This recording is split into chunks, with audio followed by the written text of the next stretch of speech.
राधे, हरे कृष्णा। कैसे हो आप सभी लोग? आशा करती हूँ आप सभी परम मंगल में होगे, स्वस्थ होगे, अच्छे होगे। शिवरात्रि का पावन परम उत्सव आ रहा है। आप लोगों को पता है कि महीने में एक बार शिवरात्रि आती है, लेकिन अगर मैं बात करूं फागुन मास की शिवरात्रि को, तो इसको महाशिवरात्रि की श्रेणी में रखा जाता है। दो रीजन थे इस दिन। शिव महापुराण जब मैं पढ़ रही थी तो मुझे एक चीज होगी, ये तो सबको ही पता है कि माता पार्वती का विवाह इस दिन भोले बाबा के साथ हुआ था, लेकिन जब आप शिव महापुराण पढ़ोगे तो आपको इस बात का भी पता चलेगा कि भगवान का जो प्रतीक है शिवलिंग की उत्पत्ति भी शिवरात्रि वाले दिन ही मानी जाती है। कहते हैं भगवान का प्रतीक शिवलिंग की उत्पत्ति ही शिवरात्रि वाले दिन हुई थी। आप लोगों को पता है कि शिवरात्रि का जो उत्सव मनाया जा रहा है पूरे भारतवर्ष में 26 तारीख को मनाया जा रहा है, ठीक है ना। अब जब बड़े सारे लोगों के मन में आया कि 26 तारीख को सुबह सुबह 11 बजे शिवरात्रि प्रारंभ हो रही है और 27 तारीख को सुबह सुबह लगभग 9 बजे के आसपास शिवरात्रि विश्राम हो रही है, उदय तिथि के अनुसार हम लोग शिवरात्रि का उत्सव 27 तारीख को क्यों नहीं मना रहे? तो मेरी बात आप ध्यान से सुनिए। शिवरात्रि मतलब शिवरात्रि में रात का विशेष महत्व होता है। जब मैं बहुत छोटी थी और मुझे ग्रंथों के बारे में कोई भी व्यापक जानकारी नहीं थी, तब मैं जब शिवरात्रि पे मंदिर जाती थी, मैं देखती थी सुबह सुबह की जो पूजा अर्चना वंदना होती ना, उसमें भीड़ लगी होती है। हजारों महिलाएं इस दिन भगवान भोले बाबा का अभिषेक कर रही होती हैं, सुबह सुबह मंदिर में जाती है, लाइन लगी होती है शिवलिंग पे जल चढ़ाने के लिए। लेकिन सच बात तो अगर मैं आपको बताऊं कि शिवरात्रि की जो पूजा अर्चना वंदना होती है ना, वो रात्रि में करना सबसे ज्यादा मन होता है, क्योंकि शिवरात्रि को रात का विशेष महत्व होता है, इसलिए इसको शिवरात्रि बोलते हैं, मतलब भगवान शिव की रात। देखो, अगर मैं वैज्ञानिक दृष्टिकोण से बोलूं तो ऐसा बोला जाता है कि शिवरात्रि पर हमारी पूरे ब्रह्मांड में एक ऐसी पॉजिटिव एनर्जी का संचार होता है जो हमारी शक्ति को ऊपर की तरफ संचार करती है। मनुष्य जिस रूपन से चल रहा है वो हमारी एक शक्ति है। अगर वो नीचे की तरफ रिस रही है तो आपका डे बाई डे दिन लाइफ खराब हो रही है, लेकिन अगर वो ऊपर की तरफ आ रही है तो आपका दिन लाइफ बहुत अच्छी तरीके से होते हुए चलेगा। तो शिवरात्रि पे एक ऐसी महाशक्ति, एक ऐसी ब्रह्मांड में ऊर्जा होती है जो मनुष्य की ऊर्जा को ऊपर की तरफ खींचती है रात्रि के समय, इसलिए शिवरात्रि पर रात्रि पूजन का विशेष महत्व है। आप लोगों ने जब शिव महापुराण कभी सुनी होगी या फिर कभी पढ़ी भी होगी तो उसमें ना 4 पहर की पूजा का विशेष प्रावधान किया गया है। आप लोगों को पता है कि शिवरात्रि पे 4 पहर की पूजा करने से आपका पुनरपि जन्म पुनरपि मरणम, अर्थात बार बार जन्म लेने की, बार बार मरने की जो प्रतिक्रिया है वो समाप्त हो जाती है। लेकिन 4 पहर की पूजा में प्रथम पहर आपको शिवलिंग को दूध से स्नान कराना होता है, द्वितीय पहर में आपको शिवलिंग को दही से स्नान कराना होता है, तृतीय पहर में आपको शिवलिंग से घृत अथवा घी से स्नान कराना होता है, चतुर्थ पहर में आपको शिवलिंग से मधु अर्थात शहद से स्नान कराना होता है। मैं बात कर रही हूँ चारों पहर की पूजा के बारे में। अगर आप चारों पहर की पूजा अर्चना वंदना नहीं कर सकते हो तो मेरे कहने पे एटलीस्ट प्रथम पहर की और द्वितीय पहर की पूजा अवश्य और अवश्य करें। देखो, अगर आप चारों पहर की पूजा कर रहे हो बहुत अच्छा है, ठीक है, लेकिन अगर आप किसी कारणवश चारों पहर की पूजा अर्चना वंदना नहीं कर पा रहे हो तो कृपया करके इस बात का ध्यान रखिए कि शिवरात्रि पर आप निश्चिता काल और प्रदोष काल में तो पूजा अर्चना वंदना जरूर कीजिए। जैसे एकादशी पे सुबह की पूजा का विशेष महत्व होता है, वैसे ही शिवरात्रि पे प्रदोष काल की जो गोधली बेला होती है ना, अराउंड जब 2 दिन मिल रहे होते हैं, शाम ढल रही होती है, शाम निकल रही होती है, सुबह ढल रही होती है, गोधली बेला अराउंड 5:30 बजे का वो समय होता है। मैं आपको प्रदोष काल की पूजा का भी समय बता दूंगी। और निश्चिता काल, जिस टाइम पे अघोरी लोग पूजा अर्चना वंदना करते हैं, उस टाइम पे पूजा का बड़ा विशेष महत्व होता है। देखो, सबसे ज्यादा अघोरी भोले बाबा की ही पूजा अर्चना वंदना करते हैं। जब आप शिव महापुराण पढ़ोगे ना तो आपको पता चलेगा कि जब धरती में प्रलय आती है तब केवल एक ही चीज बचती है, वो होती है भगवान की शिवलिंग। सब कुछ भगवान शिव में ही समाहित हो जाता है और पूरी धरती का जो आकार है वो ओम नुमा हो जाता है। आप लोगों को पता है ब्रह्मांड में सबसे पहला जो शब्द गूंजा था वो ओम गूंजा था। ओम से आपके चारों वेदों की रचना हुई थी, चारों वेदों से आपके 18 पुराणों की रचना हुई थी, 18 पुराणों से आपके 17 उप महापुराणों की रचना हुई थी और 17 पुराणों से आपके 333 उपनिषदों की रचना हुई थी। तो सबसे पहले जो शब्द ब्रह्मांड में गूंजा था वो ओम ही था। बहुत ही मैजिकल है ये। मैं आज आपको पहले तो चारों पहर की पूजा के बारे में बताऊंगी कि चारों पहर की पूजा का समय क्या है। डेफिनेटली बात है इतना प्रथम पहर की पूजा, द्वितीय पहर की पूजा, तृतीय पहर की पूजा, चतुर्थ। देखो अगर आप में सामर्थ्य है, मैं कहूंगी चारों पहर की पूजा जरूर करो। कुछ नहीं कर सकते तो सिंपली जो जो चीजें मैंने बताई हैं कि प्रथम पहर में ये चढ़ा के आ जाओ, द्वितीय पहर में ये चढ़ा के आ जाओ। लेकिन अगर कुछ नहीं कर सकते तो कम से कम एटलीस्ट प्रथम पहर की और चतुर्थी पहर की तो पूजा अर्चना वंदना अवश्य कीजिए।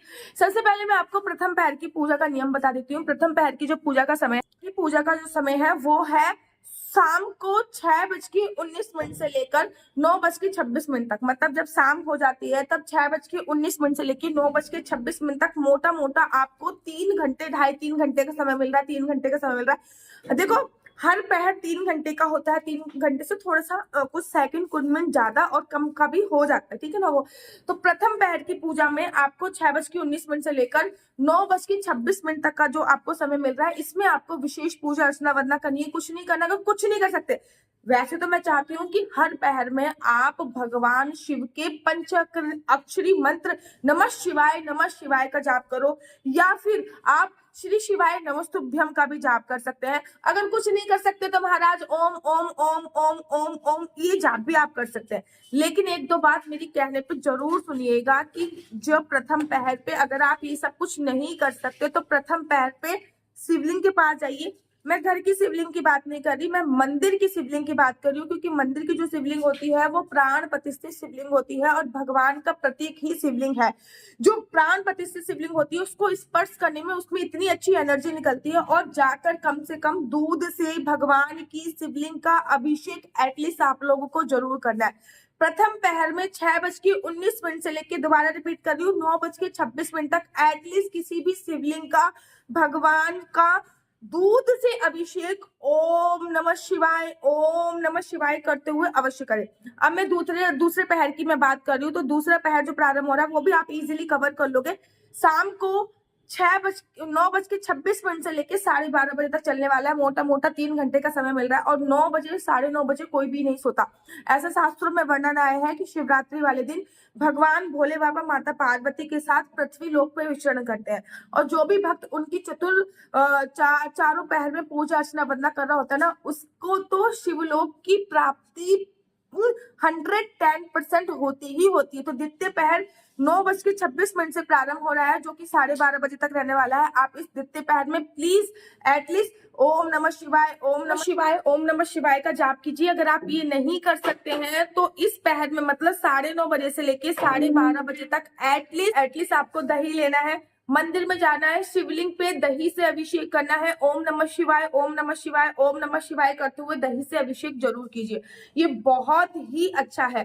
तीसरे पहर की मैं आपको बात कर रही हूँ। तीसरा जो पहर है वो रात को 12:30 बजे से लेकर 3:41 तक है। और ये पहर ना थोड़ा टफ हो जाता है लोगों के लिए, और इस पहर में आपको घृत का उपयोग करना है, अर्थात इस पहर में आपको घी का उपयोग करना है। इस पहर तक तो ऑलमोस्ट बड़े सारे लोग सो जाते हैं, लेकिन मेरी एक बात मानिए, जैसे ही 12:30 बजे आप एटलीस्ट एक घी का दिया शिवलिंग के पास जरूर दे। देखो अगर आप पूरी शिवरात्रि पर 24 घंटे के लिए घी का दिया शिवलिंग के पास चलाते हो, तो जब तक वो घी का दिया जलता है उतने वर्षों तक आपको शिव लोक में वास मिलता है, भगवान शिव के गण बनने का अधिकार मिलता है।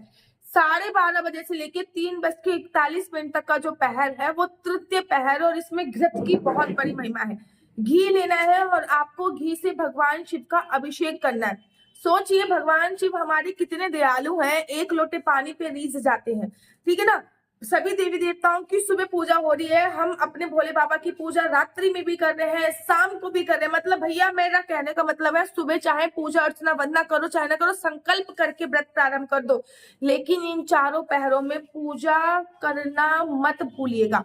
इन चारों पहरों की पूजा आप घर पे कैसे कर सकते हैं? घर पे मिट्टी से शिवलिंग, जिसको क्रीमित शिवलिंग बोलते हैं, वो बनाकर कैसे आप पूजा अर्चना वंदना कर सकते हो। अगर उसके बारे में डिटेल में वीडियो चाहते हो तो मुझे कमेंट्स कीजिए, मैं उसके बारे में भी आपको डिटेल में वीडियो बनाऊंगी। अब मैं आपको चौथे पहर के बारे में बता रही हूँ। चौथा पहर भी बहुत इजीली कवर हो जाता है, क्योंकि 7 बजे से पहले चौथा पहर जो होता है वो विश्राम होता है। चौथा पहर जो प्रारंभ होगा वो होगा 3:41 से लेकर 6:30 बजे के आसपास मोटा मोटा 6:45 तक का आपका चौथा पहर होगा। इस चौथे पहर पे पूजा अर्चना वंदना करने का बड़ा विशेष महत्व है। और इस चौथे पहर की जो पूजा होती है ना, वो मधु अथवा शहद से होती है। इस चौथे पहर पे आपको भगवान की शिवलिंग पर शहद अवश्य चढ़ाना चाहिए। देखो ये 4 पहर है, मैं तो आपसे कह रही हूँ इन चारों पहरों में भगवान शिव की पूजा अर्चना वंदना कीजिए। लेकिन चारों पहर में नहीं कर पाते हो तो एटलीस्ट प्रथम पहर और चौथे पहर में तो अवश्य कीजिए। शिवलिंग की महिमा के बारे में इतना व्याख्यान है कि बोला जाता है शिव महापुराण के अनुसार यहाँ पे भी शिवलिंग की स्थापना है, यहाँ पे भी शिवलिंग की स्थापना है। वहां से 100 मीटर तक का जो जल है वो गंगा जल की श्रेणी में आता है। अच्छा, कभी आपने महसूस कर देखा, आप शिवलिंग के पास जाइए, जल चढ़ाइए, उसके बाद शिवलिंग को अपने हाथ से ना स्पर्श करके रखिए, आपके अंदर एनर्जी का संचार आता चला जाएगा। मतलब आपके अंदर इतनी पॉजिटिव एनर्जी आती चली जाएगी, इतनी पॉजिटिव एनर्जी आती चली जाएगी कि मैं आपको शब्दों में बयान नहीं कर सकती हूँ। ये महाशिवरात्रि पर मैजिकल उपाय है। अब मैं आपको दूसरी वीडियो में बताऊंगी कि अगर आप इन चारों पहरों की पूजा अर्चना वंदना नहीं कर पाते तो प्रदोष काल में और निश्चिता काल में विशेष पूजा अर्चना वंदना कैसे करें। अगर आप चाहते हो कि मैं इस पे भी डिटेल में वीडियो बनाऊं कि घर पे रह के शिवलिंग कैसे बनाई जा सकती है और शिवलिंग की पूजा अर्चना वंदना कैसे हो सकती है, तो कमेंट्स कीजिए, मैं उस पर भी डिटेल में वीडियो बनाऊंगी। मेरा नंबर नीचे स्क्रीन पे आपको दिख रहा होगा, मेरा नंबर है 4/9-20-25-65। Repeat again 4/9-20-25-65। आपका बच्चा जॉब करेगा या बिजनेस करेगा, बिजनेस करेगा तो किस फील्ड में बिजनेस करेगा, जॉब करेगा तो किस फील्ड में जॉब करेगा, जॉब करेगा। आप अपना नेम करेक्शन जरूर करवा सकते हैं मेरे से कुंडली के माध्यम से। अगर आपका नाम जो है वो डेट ऑफ बर्थ के आधार पे नहीं है, हमारे बड़े सारी सेलिब्रिटियों ने नेम करेक्शन करा रखा है, जैसे कि मैं करीना कपूर, करिश्मा कपूर, ऋतिक रोशन, इमरान खान, ठीक है ना, बहुत सारे सेलिब्रिटियों ने नेम करेक्शन कराया है, उसके बाद ही उनको सफलता प्राप्त हुई है। आप देखोगे ऋतिक रोशन का नाम पहले ऋतिक रोशन था, अब ऋतिक रोशन है।